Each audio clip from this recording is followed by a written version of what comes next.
Colega médico veterinario, buenas noches. Les habla el doctor Juan Carlos Chica. Soy clínico con orientación en cardiología, medicina interna, cuidado crítico. El tema que vamos a tocar hoy se llama un cardiópata en consulta veterinaria. Vamos a tocar temas tales como reseña, anamnesis, examen físico, pruebas de laboratorio de los pacientes de cardiópatas y algunos tips de interés para todos. Mi consultorio Sovida Medicina Veterinaria, Dr. Chica, Manizales, Colombia. Teléfono 311-502-1449. El diagnóstico temprano, colegas, de las diferentes enfermedades que afectan al aparato cardiovascular en perros y gatos es esencial para poder establecer el diagnóstico y el tratamiento adecuado de cada paciente.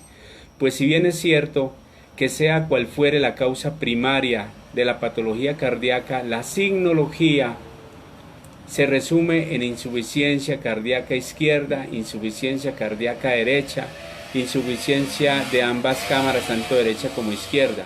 Es importante saber diferenciar entre las posibles etiologías del problema, ya que la fisiopatología de la insuficiencia cardíaca cambia. Por lo tanto, algunos fármacos que se utilizan en la terapéutica cardiovascular estarían contraindicados en algunas situaciones especiales. En el diagnóstico de las enfermedades cardiovasculares caninas y felinas hay que seguir 4 grandes pasos. Primero, considerar la reseña del paciente, obtener una anamnesis o historia clínica lo más precisa posible, hacer un examen semiológico completo por sistemas, en especial el sistema cardiovascular, valorar los hallazgos del examen físico general y del aparato cardiovascular y corroborar los datos obtenidos con pruebas de laboratorio, tales como electrocardiografía, radiología, ecocardiografía, angiocardiografía, hemograma, bioquímica sérica, perfiles hepático, renal y un urianálisis son muy importantes en la detección del paciente cardiópata en el consultorio médico veterinario. En la reseña del paciente, colega, los datos de la reseña que son imprescindibles en la toma de información son los siguientes. Primero, datos del paciente. Especie. Algunas enfermedades cardiovasculares son más comunes en perros que en gatos y viceversa. Por ejemplo, la cardiomiopatía dilatada es común entre ambas razas, pero se presenta mucho más en perros que en gatos. La hipertrofia cardíaca también se presenta en perros, pero es más común encontrar un gato con hipertrofia cardíaca que un perro, y lo mismo gatos con hipertiroidismo también presentan hipertrofia cardíaca. En raza, se ha publicado en la bibliografía veterinaria, se ha publicado la predisposición de algunas razas, tanto de perros como de gatos, para la presentación clínica de ciertas patologías cardíacas congénitas. Por ejemplo, se menciona el caniche o el poodle, el pastor de Shetland y el bulldog inglés como las principales razas caninas que cursan con presencia de ducto arterioso persistente o conducto arterioso persistente.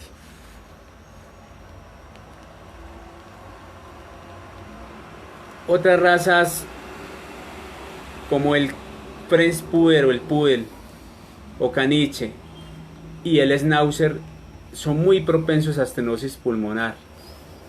El Terranova, el Rottweiler para la estenosis aórtica son razas generalmente grandes y hacen más que todo fallas de tipo mitral.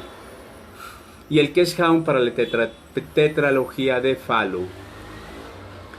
Vamos a hablar un poquito de qué es tetralogía de Fallot. En la tetralogía de Fallot es un defecto congénito en donde se caracteriza por yuxtaposición de la aorta, destrocardia, comunicación interauricular, comunicación interventricular muchas veces, y muchas veces también hay ducto arterioso persistente.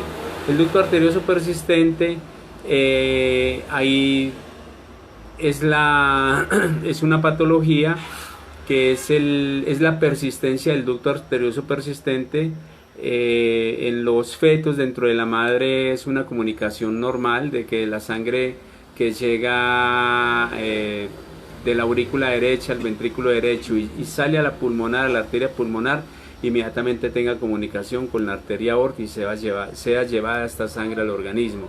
El ducto arterioso persistente, hay ducto arterioso izquierda-derecha, de derecha-izquierda.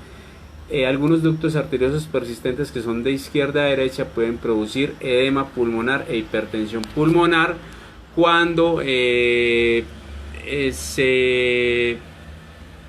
se pasa la resistencia vascular pulmonar, cuando es mucho más la sangre que llega de la aorta que pasa hacia la arteria pulmonar. Pero hay un ducto reverso o el ducto de derecha a izquierda, el derecho, el que produce ascitis, el que produce cianosis, el que produce edemas en muchas partes del organismo.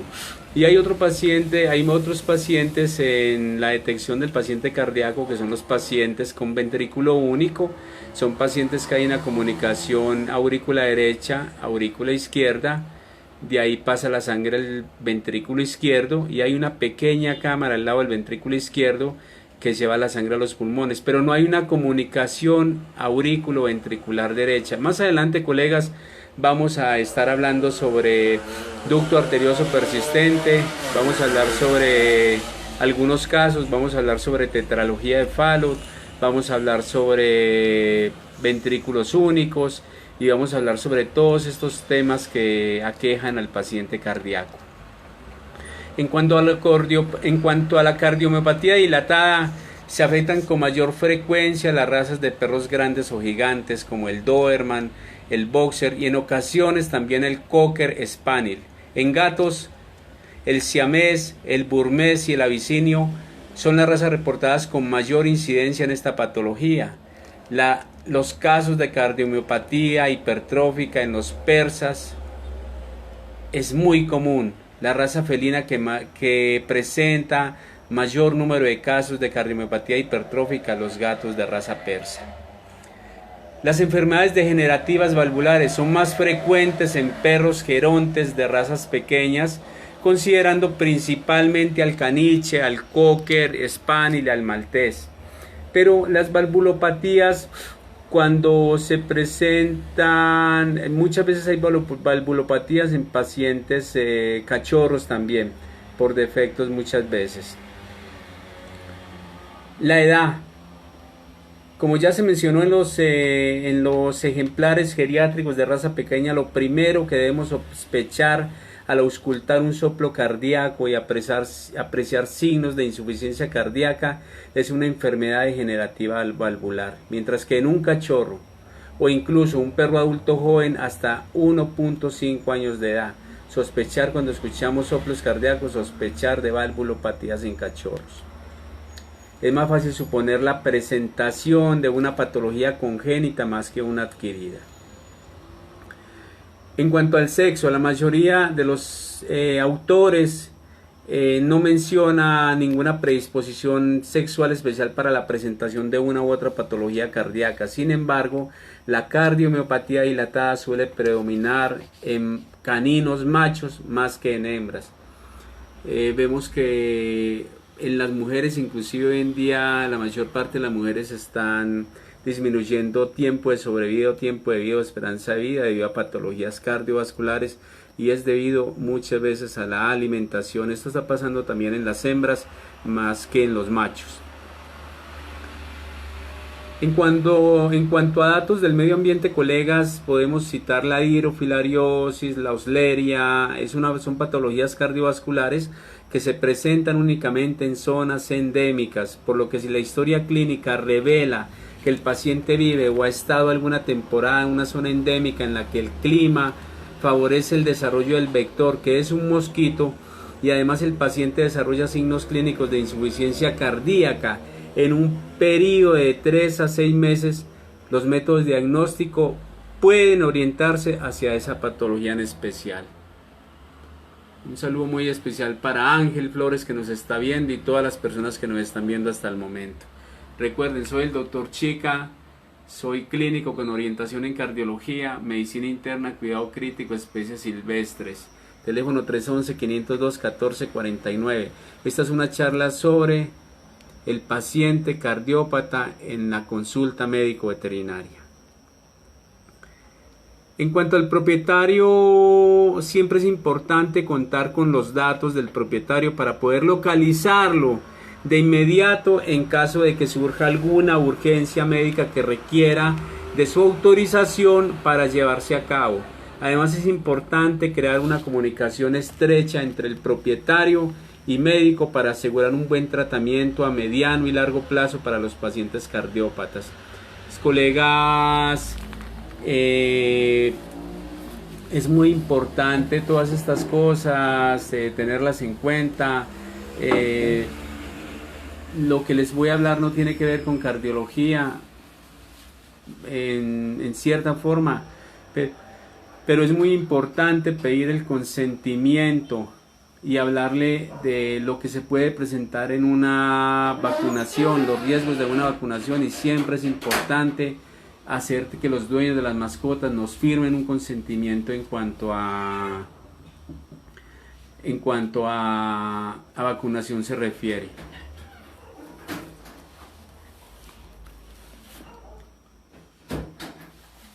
Continuando con la charla, el paciente cardiópata en la consulta médico veterinaria, la anamnesis. Los siguientes son los principales problemas por los cuales los pacientes cardiópatas son presentados a consulta, y por lo tanto es la información que nosotros como médicos veterinarios, como clínicos, en mi caso como clínico con orientación en cardiología, debemos tratar de obtener de los propietarios. Intolerancia al ejercicio. Entonces usted debe preguntar si los propietarios notan que el perro se rehúsa a caminar o correr las distancias que acostumbraba hasta hace apenas unas cuantas semanas. Si el perro se cansa con facilidad, si el gato se cansa con facilidad, si el gato está adoptando posiciones ortognéicas, si el gato está con los miembros en abducción y el gato está tratando del perro de respirar y de hiperventilarse, abrir la boca y hiperventilarse, si el gato tose o no tose en la noche. Entonces todas estas cosas hay que preguntárselas al propietario. Si el paciente se ve azulado, si las mucosas están azuladas o no están azuladas. Si las mucosas, mucosa oral, conjuntival, nasal, están hiperémicas, están rosadas, si las mucosas prepucial, la mucosa vaginal, la mucosa anal están cianóticas. Generalmente esos pacientes son pacientes que están haciendo ducto arterioso persistente y se escucharía soplos de tipo mecánico al auscultar el paciente, y son pacientes generalmente muy pequeños o recién nacidos. Muchas veces no son detectados en la consulta porque la mayor parte de la gente no trae la mascota a consulta médico veterinaria y a revisión por perinatología, evaluación del recién nacido. No traen la mamá a control de embarazo, mucho menos van a traer los cachorros. Entonces es de nosotros que nosotros entremos a decirle al dueño de la mascota, a comenzar a educarlos en cuanto a la tenencia responsable de mascotas, a comenzar a educarlos en cuanto a que una mascota debe tener controles de embarazo y debe tener controles perinatales al momento del nacimiento. Muchos pacientes que no son tratados para estos problemas cardiovasculares generalmente fallecen en los primeros días de nacidos o en el primer año de vida, cuando el problema no es muy, la patología que afecta al paciente de pronto no es muy notoria, pero la mayor parte de ellos no pasan de 1 o 2 años de sobrevida. Por lo tanto hay que acercarnos al paciente cardiópata, por eso el tema de la charla. A veces lo único que advierten es que el perro permanece mucho tiempo echado, no responde a los llamados a jugar, o que sencillamente no hace nada por seguir el juego que antes le fascinaba, como ir por una pelota o el gato ir por la pelota. En ocasiones la preocupación del propietario es que el perro se está volviendo sordo porque no acude a mi llamada, al llamado de ellos a jugar, o que a lo mejor tiene una pata lastimada y por eso no quiere jugar. Muchos perros que se mantienen cansados, hay intolerancia al ejercicio, no quieren hacer absolutamente nada. La mayor parte de estos pacientes son pacientes cardiópatas. ¿Cómo le puede decir usted a una persona, al dueño de la mascota, colega, cómo le puede decir usted que se acerque al paciente cardiópata y que lo detecte? 100 gatos cuando están en reposo, la frecuencia cardíaca, la frecuencia respiratoria, perdón, cuando está en reposo, la frecuencia respiratoria en la noche supera las 25 respiraciones por minuto, y durmiendo las 20 respiraciones por minuto, ese gato es cardiópata. Si el perro, cuando está durmiendo, supera las 30 respiraciones por minuto, y en reposo en la noche supera las 35 respiraciones por minuto, ese perro y ese gato son cardiópatas. Y usted puede enseñarle a la gente a que se acerque al paciente, a quienes en la noche pueda el dueño del paciente contarle la frecuencia cardíaca y la frecuencia respiratoria al paciente. Porque un paciente, por decir algo, un paciente respiratorio que tenga los péptidos natriuréticos, que son marcadores bioquímicos para cardiopatías, y que tenga los péptidos natriuréticos elevados, generalmente ese paciente es cardiópata. Hay otro que hace alusión al paciente cardiópata y es la caquexia cardíaca, colegas. La mayor parte de los pacientes en donde está alterada la homeostasis y está alterada las leyes de Franz Starling, la cardiología es la ingeniería hidráulica de la medicina. Entonces todos son leyes y todo es hidráulica, y cuando está alterado todos estos procesos hidráulicos y se altera la ley de Franz Starling, generalmente disminuye la perfusión sanguínea del corazón a los tejidos, porque el corazón no trabaja bien y entonces hay una hipoxia en los tejidos, y entonces el mecanismo de compensación lo que hace el organismo es tratar de llevar sangre a órganos diana. ¿Cuáles son los órganos diana? Que son corazón, pulmones, cerebro, hígado y riñones. Trata de llevar sangre a órganos diana. Entonces estos pacientes a los cuales trata de llevar sangre a órganos diana, la mayor parte de estos pacientes, la mayor parte de estos pacientes comienzan a consumirse lentamente, y por eso el organismo se comienza a comer él mismo y comienza a tomar nutrientes, de su organismo, y por eso el paciente comienza a enflaquecerse, y es lo que llamamos como caquexia cardíaca. La presencia de tos. Su aparición es nocturna, y no porque la fisiopatología marque una hora determinada para la presencia de este signo clínico, sino porque a esa hora los propietarios están más tiempo en casa y detectan más este tipo de problema. Además, es cuando menos ruido existe y la tos es más notoria. También puede aparecer tos después de realizar una actividad física, desde esfuerzos mínimos hasta ejercicio fuerte, o bien después de hacer una excitación, por ejemplo, por jugar. Colegas, yo les pregunto una cosa, colegas. Cuando un paciente tiene tos,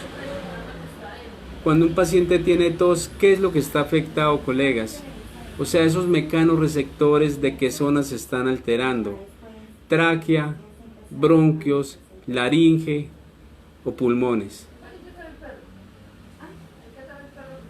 Cuando un paciente tiene tos, colegas, se están afectando los mecanorreceptores a nivel de tráquea y bronquios. Por eso un paciente que tiene un edema agudo de pulmón, que se está ahogando, se está asfixiando, no tose. ¿Por qué? Porque este paciente, porque en esos sitios no hay mecanorreceptores para la tos. Y la otra pregunta que les hago, colegas, es ¿cuántos anillos traqueales tiene el perro y cuántos anillos traqueales tiene el gato?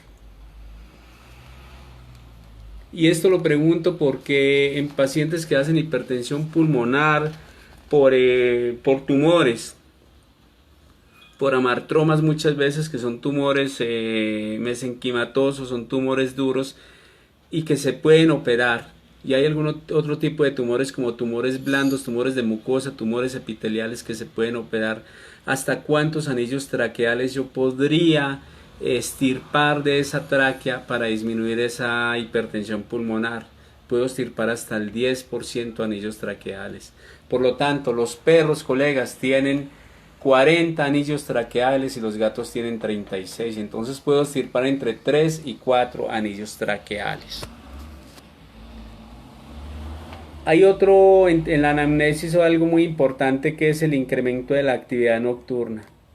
A veces los propietarios notan que el perro se vuelve más activo durante la noche, que se la pasa caminando todo el tiempo, que no se acuesta para dormir. Esto puede deberse a que el perro con insuficiencia cardíaca o el gato que ha desarrollado edema pulmonar busca posiciones ortognéicas. Trata de mantener el cuerpo en una posición determinada en la cual no le cueste trabajo respirar. Por eso intenta estar en actividad y evitar acostarse para no sentir que se asfixia. Y hay otra cosa muy importante, es que los perros mantienen sed. Y esa sed es porque el paciente cardíaco tiene sed, y eso lo vimos en una charla anterior en donde hablábamos sobre fisiopatología de la insuficiencia cardíaca. Pacientes con problemas de tipo cardíaco que hacen síncopes o colapsos vasovagales, y generalmente estos síncopes o colapsos vasovagales son debidos a varias causas, entre ellos arritmias cardíacas, y son pacientes que están en un lugar en donde no hay una buena aireación y hacen síncopes o colapsos vasovagales, y el paciente inmediatamente hace una caída. Pero tan pronto el paciente recupera la presión ortostática, tan pronto a ese paciente le llega glucosa al cerebro y le llega oxígeno al cerebro, inmediatamente ese paciente sale del colapso vasovagal. Lo que debemos de hacer nosotros, colegas, muchos de estos colapsos vasovagales en pacientes o síncopes son debidos a muchas veces una deficiencia, una caída de sodio a nivel sanguíneo, y hacen colapsos vasovagales. Generalmente lo que se les hace en ese momento es darle un poquito de agua con un poquito de sal, y luego se les puede dar una Gatorade. Y estos pacientes que hacen colapsos vasovagales se les puede dar durante unos 3 a 6 meses la papita saladita, pero no sentarnos a darle 2 o 3 paquetes, sino un paquetico diario de papita salada, y cuando no responde se les puede mandar mineral o corticoides. Eso es lo que se hace en pacientes con colapsos vasovagales. Hay que distinguirlos de pacientes que hacen síncopes o hacen caídas por estados hipoglucémicos. En este caso tocaría que entrar a colocar glucosa. Y muchos de estos pacientes que hacen hipoglucemias, en niños, inclusive cuando yo hice cardiología pediátrica, en niños se utiliza mucho la Coca-Cola. Algunos perros con insuficiencia cardíaca logran una perfusión sanguínea periférica muy pobre, y si esto alcanza el encéfalo, ocasiona hipoxia cerebral, por lo que uno de los signos clínicos que puede referir el propietario son desmayos o desvanecimientos. En ocasiones estos colapsos pueden acompañarse de ciertos movimientos parecidos a los movimientos de carrera, por lo que a veces los propietarios se espantan.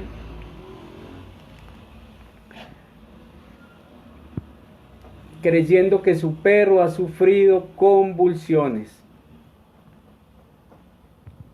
Permíteme, colegas, un momentico que restaure acá la imagen.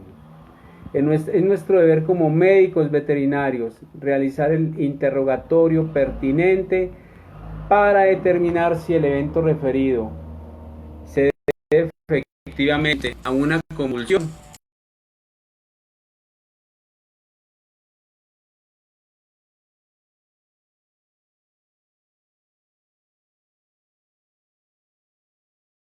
con la cámara. Estamos esperando que restaure un poquito la cámara para continuar con la charla.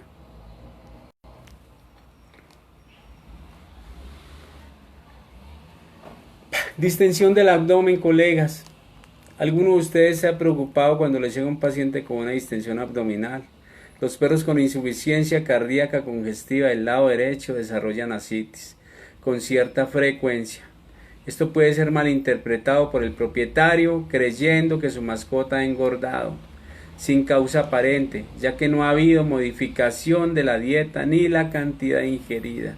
Es ojo con esos pacientes con ascitis que muchas veces están haciendo, si es un paciente pequeño puede estar haciendo un ducto arterioso persistente, reverso de derecha a izquierda, puede estar haciendo una insuficiencia cardíaca congestiva derecha, o puede estar haciendo un shunt portosistémico también, un problema a nivel hepático, en donde el ducto persistente que al hígado continúa y no se ha cerrado, y sabemos que esto lo podemos cerrar con indometacina 0.25 miligramos por kilo durante 2 días, que es el tiempo que tenemos para que cierren estos ductos arteriosos persistentes, tanto a nivel del shunt portosistémico como a nivel del ducto arterioso persistémico, a nivel de comunicación pulmonar y aorta. Estamos viendo, colegas, una charla sobre el paciente cardiópata en la consulta veterinaria. Hay otros elementos importantes dentro de la obtención de la historia clínica que deben investigarse. Si se sospecha de alguna cardiopatía congénita, tratar de averiguar hasta donde sea posible sobre el estado físico de los hermanos de camada. Esta información nos ayuda a orientar el diagnóstico cuando refieren que otros hermanos de camada presentan o sufrieron de los mismos signos clínicos, o que en cruces de los padres hubo algún tipo de efectos congénitos. Hay que averiguar si el perro o el gato ha tenido problemas que puedan ser compatibles con insuficiencia hepática o renal, o si se realizaron pruebas de laboratorio como hemograma o cuadro hemático, bioquímica sérica.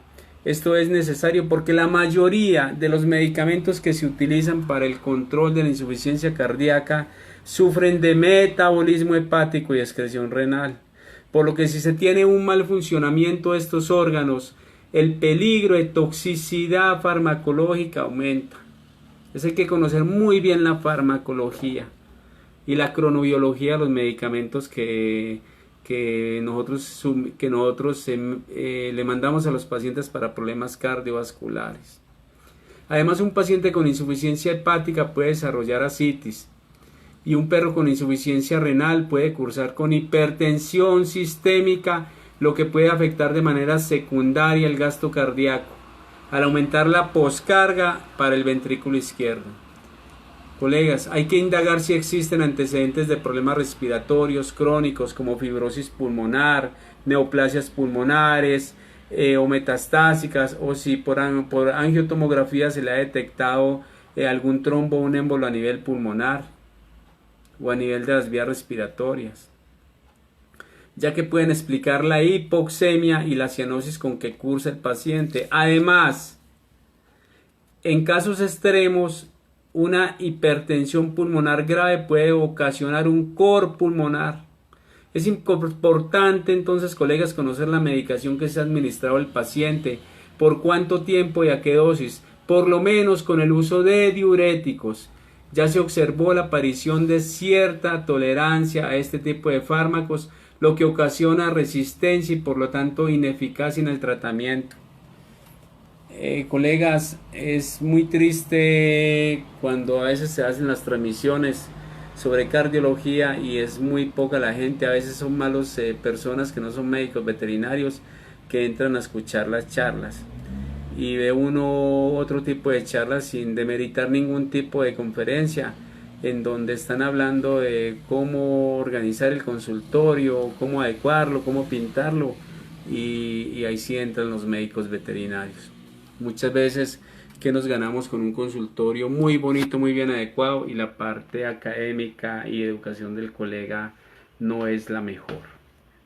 Pero bueno, colegas, yo seguiré transmitiendo y seguiré con la propuesta de educación, en este caso gratuita para todos. Muchas veces es más fácil sentarnos a escuchar un video que a leer. Ya vamos teniendo problemas, inclusive nos cansamos a leer y todo eso. Entonces la propuesta es esa, que veamos videos y conferencias sobre medicina veterinaria, y esta página lo hace. Lo mismo COES Colombia, lo mismo la página del Dr. Chica, Veterinarios Pequeño Corazón. Eso es el motivo de de nosotros, de llegar a todos ustedes a través de videos realizados por nosotros mismos y videos realizados por colegas. Muchas veces, hay veces vemos productos médicos veterinarios en donde laboratorios sacan un inhibidor de enzima convertidora de angiotensina con un diurético. En este caso el diurético es una espironolactona que nos actúa en los escapes de aldosterona. Me favorece al evitar la falta de contractibilidad cardíaca y me evita la fibrosis del músculo cardíaco. Pero también tenemos que tener en cuenta que esta espironolactona, si el paciente está bradicárdico, pues aumentamos los niveles de potasio porque es un ahorrador de potasio y podemos provocar una parada, un arresto cardiorrespiratorio. Lo mismo tener en cuenta en qué momento utilizamos la furosemida, la hidralazina, en qué momento utilizamos las hidroclorotiazidas. El examen físico del paciente. Se debe realizar un examen físico general completo. A continuación vamos a mencionar algunas particularidades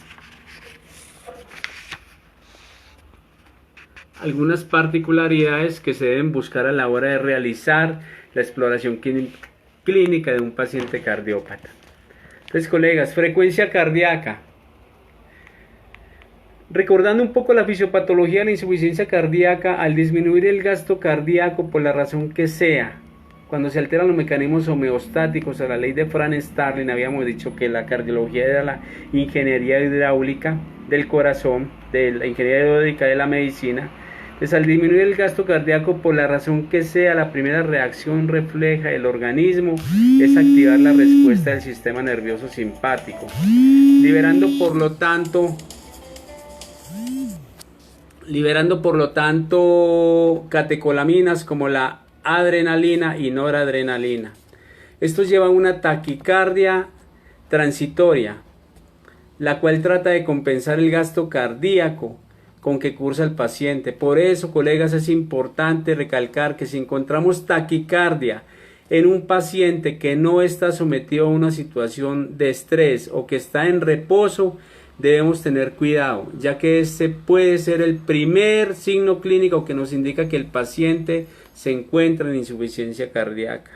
Entonces, caquexia cardíaca, la tos nocturna, la sed por la sequedad de la boca, todos estos son signos clínicos de que el paciente es un paciente cardiópata. La ascitis, la distensión abdominal, la intolerancia al ejercicio, la cianosis, las mucosas anteriores hiperémicas o rosadas y las mucosas posteriores como prepucial, anal y vaginal completamente cianóticas, generalmente pacientes con ducto arterioso persistente, y escucharíamos un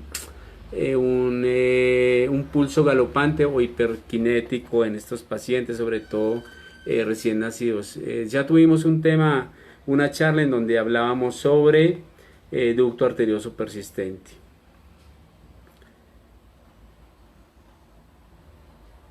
Hay otro tema muy importante que es la deficiencia de pulso. La frecuencia del pulso sanguíneo se debe tomar al mismo tiempo que la frecuencia cardíaca y deben de coincidir en una ritmicidad 1 a 1. Yo siento el latido cardíaco, siento el pulso, una pulsación por latido cardíaco.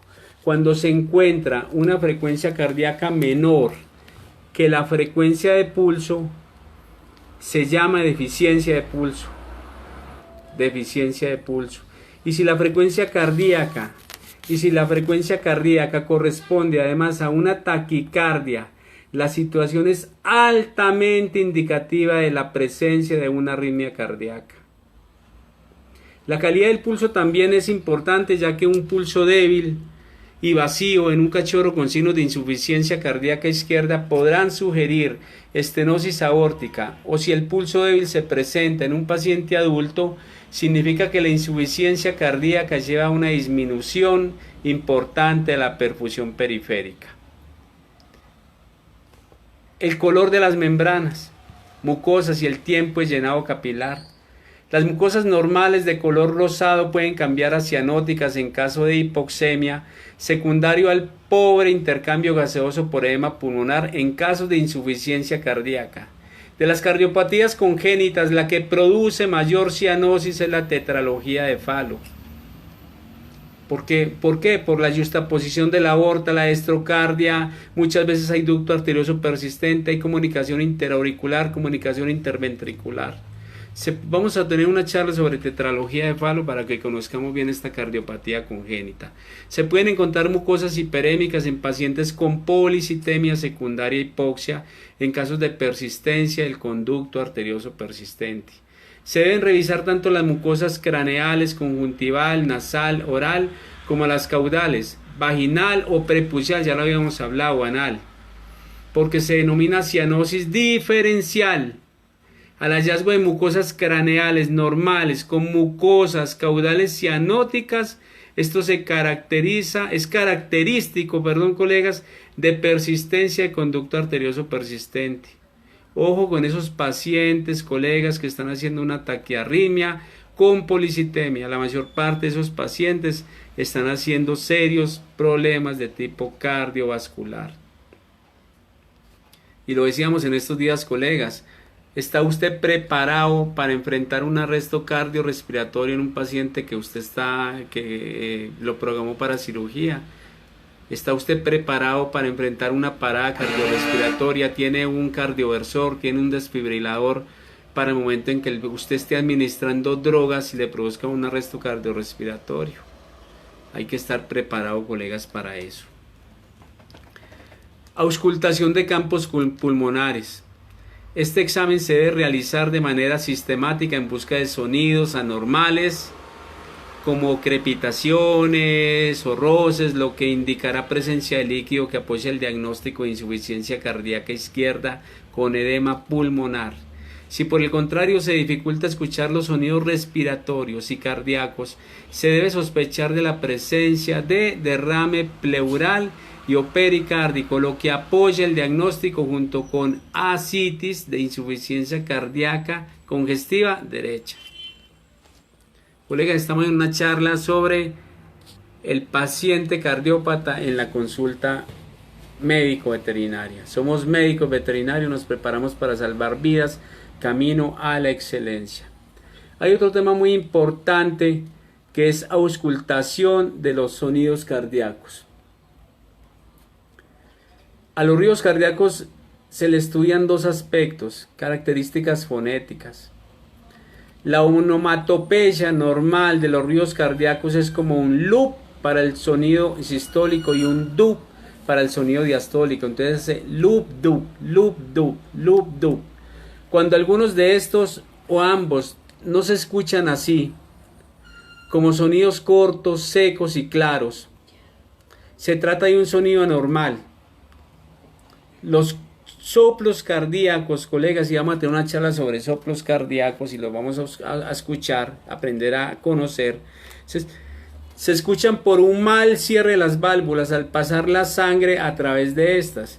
Si pudiéramos describir el sonido que hace al escucharlos, sería como poner una terminación de los sonidos antes mencionados. Por lo tanto, colegas, un soplo sistólico se escucharía como luf, du, luf, dub, indicando un mal cierre de las válvulas atrioventriculares, y un soplo diastólico como un lu, duf, indicando un mal cierre de las válvulas semilunares. Entonces ese soplo como el cuando se escucha en el primer río cardíaco, que es el sistólico, indica un mal cierre de las válvulas auriculoventriculares, y cuando ese soplo se escucha en el segundo ruido, es un mal cierre de las válvulas semilunares. Entonces los soplos continuos que se escucharán luf, duf, luf, duf. Vamos a escuchar esto luego en tal como suena exactamente. Aquí estamos improvisando un poco. Esos soplos son llamados en maquinaria y son indicativos de un soplo tanto sistólico como diastólico. Este tipo de soplo, colegas, cardíaco es característico de persistencia de conducto arterioso persistente. Hace así, luf, duf, luf, duf, conducto arterioso persistente. En cuanto al ritmo, los sonidos cardíacos normales son rítmicos, es decir, se presentan a intervalos de tiempo regulares. Sin embargo, la arritmia sinusal es un hallazgo normal en los caninos. Este tipo de arritmia se asocia a la respiración de los perros, encontrando una ligera taquicardia durante la inspiración y una ligera bradicardia durante la expiración, siempre dentro de los rangos normales de frecuencia cardíaca. Colegas, todas las especies animales presentan problemas cardiovasculares. Nos referimos a perros y gatos porque es lo que se ve en la clínica diaria y porque es lo que nosotros como médicos veterinarios son los pacientes que más llegan a consulta, a los consultorios o clínicas, hospitales médico-veterinarios. Pero podríamos ahondar en la cardiología de las grandes especies, de los macrovertebrados, podríamos ahondar en la cardiología de los animales salvajes. Hace poco tuve la oportunidad de estar en un seminario sobre los gorilas de montaña de tierras bajas. Palpación abdominal, colegas. Importantísima la palpación abdominal, se realiza con sumo cuidado en busca de hepatomegalia, esplenomegalia y de ascitis. Y esa ascitis usted puede hacer una punción o puede hacer se llama el choque de onda, en donde usted coloca una mano lateral al abdomen derecho, por ejemplo, y una mano lateral al abdomen izquierdo, y le pega con una mano por un lado, y usted siente el choque de onda, siente que esa agua que está acumulada y que salió de la célula al espacio intersticial inmediatamente choca al otro lado de la pared abdominal. Ya usted tocaría hacer si es un transudado o un exudado, si es de origen cardíaco, si es de origen hepático. Temperatura corporal. En la mayoría de los pacientes cardiópatas no existen alteraciones importantes en la temperatura corporal, a excepción de la presencia de fiebre cuando se cursa con una endocarditis bacteriana. Ahí sí la temperatura corporal crece. Pruebas de laboratorio, pues, colegas. Electrocardiografía. Siempre que llegue un paciente al consultorio en donde usted vea que es un paciente caquético, intolerancia al ejercicio, tos, que es un paciente que de pronto está con una dificultad respiratoria violenta, una disnea, está con estertores, estridores, está con pulso en galopante, pulso hiperkinético, soplo en maquinaria, en donde usted ve que ese paciente está caquético, en que el paciente mantiene mucha sed. Sospeche un paciente cardíaco, colegas. Hágale pruebas de laboratorio. Hágale pruebas péptidos natriuréticos. Si el paciente es respiratorio y los péptidos natriuréticos están elevados, el paciente es cardíaco. Dígale al propietario que le tome la frecuencia respiratoria en la noche. En gatos, si excede entre 20 y 25 la frecuencia respiratoria en gatos, si en reposo llega a 25 y si durmiendo llega a 20, ese gato es cardiópata. Si el perro en la noche en reposo está haciendo 35 y durmiendo 30 de frecuencia respiratoria, ese perro es cardiópata. Los perros boxer, ojo, los perros boxer mueren en ejercicio y el perro pastor alemán muere en la sala de la casa. Características de cada uno. En la electrocardiografía, esta es una técnica que permite evaluar la actividad eléctrica del corazón, por lo que es un 99% efectiva para detectar arritmias cardíacas, pero solo tiene un 60, un 70% de efectividad para detectar cardiomiopatías o cardiomegalias sobre todo. Se realizan mediciones de las diferentes ondas, segmentos, intervalos, así como el eje eléctrico promedio, lo que al interpretar en conjunto sirve para inferir un probable agrandamiento de las cámaras del corazón. Se debe recurrir a la radiología para corroborar o descartar estos probables agrandamientos. Las anormalidades de la conducción eléctrica del corazón se detectan al ver la presencia y la configuración de las diferentes ondas y segmentos del trazo electrocardiográfico. Colegas, es muy triste que existan clínicas veterinarias, hospitales veterinarios y consultorios en el mundo que diagnostiquen sobre trazados, diagnostiquen sobre el papel. El electrocardiograma es la vida del corazón en un minuto y a usted le debe dar una orientación de qué está pasando sobre el paciente, pero hay que tratar es pacientes. En muchos de estos pacientes lo mejor es realizar un Holter durante 48 horas y mirar si esa arritmia cardíaca es sostenida en el 1% en las 48 horas. Si se sostiene el 1% la arritmia cardíaca que yo vi en el electrocardiograma, entonces ese paciente lo medico, de resto no lo medico. Hay pacientes, colegas, que han hecho cardiomiopatías dilatadas y cardiomiopatías dilatadas y son pacientes que duran toda una vida y hacen compensaciones cardíacas y se mantienen relativamente normal. Las anormalidades de la conducción eléctrica del corazón se detectan al ver la presencia y la configuración de las diferentes ondas y segmentos del trazado electrocardiográfico. Sobre esto quiero tocar una charla sobre aprender a reconocer un electrocardiograma. La radiología, colega, las proyecciones radiográficas rutinarias que se utilizan para el diagnóstico de anormalidades en el corazón son la laterolateral izquierda, la laterolateral derecha y la dorsoventral, pero a veces son necesarias proyecciones complementarias como la laterolateral derecha, pero obviamente se hace laterolateral izquierda y la ventrodorsal, y las proyecciones laterales o ventrodorsales con rayo horizontal, ya sea en bipedestación o cuadripedestación. Se debe determinar si las radiografías tienen calidad diagnóstica o no, evaluando la técnica radiográfica, la posición y el momento respiratorio al momento del disparo. Por eso tiene que ser por personal calificado. La silueta cardíaca se evalúa en cuanto a forma y tamaño. Para estas evaluaciones se pueden utilizar técnicas directas o indirectas. Dentro de las técnicas directas, el método de Buchanan es el más objetivo y el que se utiliza con mayor frecuencia. Este método consiste en trazar dos líneas imaginarias sobre la silueta cardíaca en la proyección lateral izquierda-derecha, pero la primera línea es longitudinal a la silueta cardíaca desde la carina hasta el ápice del corazón. La segunda línea es transversal a la primera, tomando como referencia la parte ventral en la vena cava caudal. Después se colocan estas mediciones sobre la columna vertebral torácica, sumando los cuerpos vertebrales que abarcan estas dos mediciones hechas a partir del comienzo de la cuarta vértebra torácica.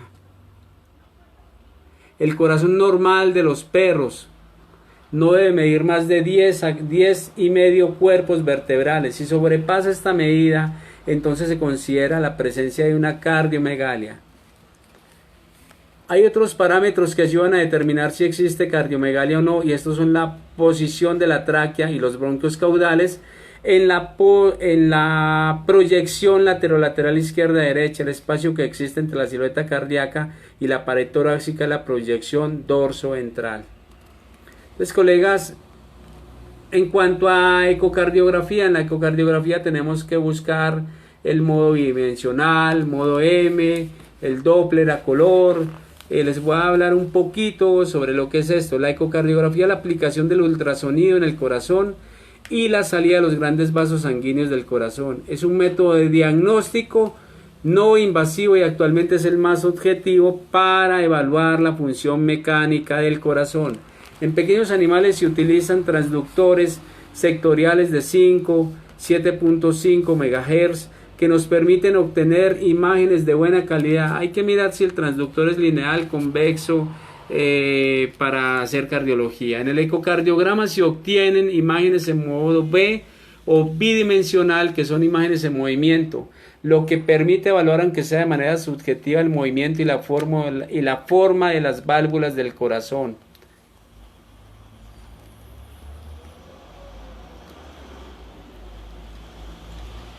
Así como la contractibilidad del miocardio ventricular, también ayuda a determinar si existe derrame pericárdico o no, o presencia de masas intra o extracardíacas.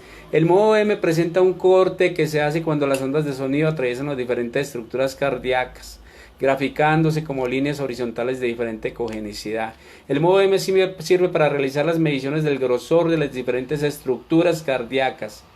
El ecocardiógrafo también mide una función muy útil, el Doppler, que sirve, colegas, para detectar flujos de la sangre a través de las cámaras del corazón, y se puede medir la fuerza o velocidad del flujo de sangre a través de las válvulas o en los vasos sanguíneos, por lo que de esta manera indirecta puede servir para interferir la presión sanguínea. Y aquí podemos inclusive en este modo tomar presiones.